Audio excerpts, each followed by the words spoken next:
देवी सर्वभूतेषु विष्णुमायेति शब्दिता नमस्तस्यै नमस्तस्यै नमस्तस्यै नमो नमः।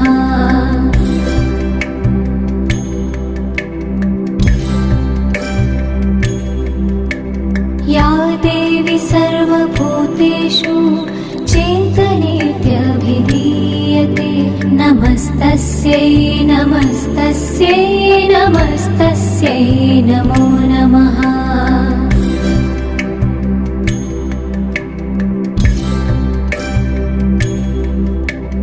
या देवी सर्वभूतेषु बुद्धिरूपेण संस्थिता नमस्तस्यै नमस्तस्यै नमस्तस्यै नमो